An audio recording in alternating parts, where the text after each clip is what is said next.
We begin this hour with the tragic plane crash that killed dozens in Kazakhstan yesterday. This morning, speculation is growing about what caused the flight with 67 people on board to plummet and crash into a field in a fiery blaze. Now, both Ukraine and a top aviation security firm say Russia is likely to blame.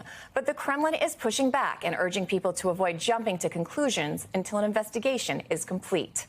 NBC's Danielle Hamamdjian joins us now from London. Danielle, what do we know about the investigation so far, and who is even leading it? Yeah, well, the Azerbaijan Airlines aircraft that crashed in Kazakhstan, killing 38 people, might have been caught, in fact, by a Russian, by Russia. In the moment, Russia was launching and activating its air defense systems to shoot down a Ukrainian drone.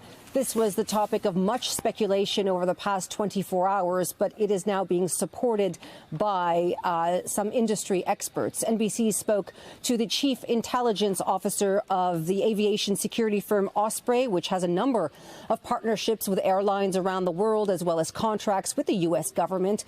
And they say that they've reviewed the footage of the wreckage, which appears to show holes in and damage potentially caused by shrapnel. They've reviewed the footage filmed by some of the passengers in the plane while it was still in the air. And they say they've also taken into account the testimonies of some of the survivors, and there are nearly 30 of them, who say that they saw and heard what appeared to be an explosion and shrapnel that passed through the fuselage in the cabin area.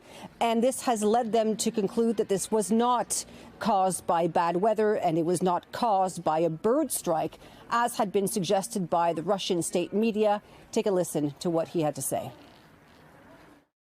At the time of this event, Russian air defense forces in the North Caucasus Federal District, which includes Chechnya, were defending against a Ukrainian military-grade weaponized drone attack. The examination of the damage to the aircraft leads Osprey to assess that the likely cause of the event is a misidentification and damage sustained from that.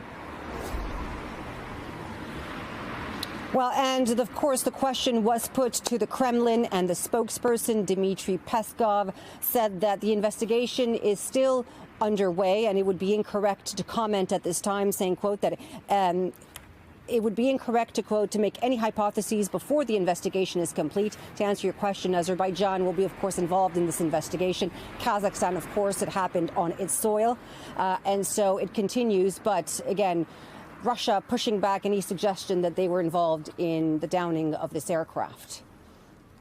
Danielle, I've seen some of those videos that are, reportedly from inside the plane while it's going down, and then immediately after. It's really remarkable anyone was able to walk away from this crash.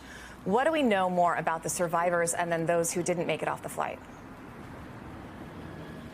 Among those killed so far who have been identified, there are people from Kazakhstan, Russia, and Azerbaijan. And you're right, these images are remarkable. You're seeing at some point someone just stumbling out of this plane crash, while others, of course, were burned to death, really. The majority of the 29 people who survived were taken to hospital, and the latest official numbers that were given to us, 11 of those 27 taken to hospital are in intensive care, 2 in critical condition. It's remarkable that 2 children also survived. But the good news here is that there are 2 planes headed for Azerbaijan very soon, with 14 of those survivors on board. Christina?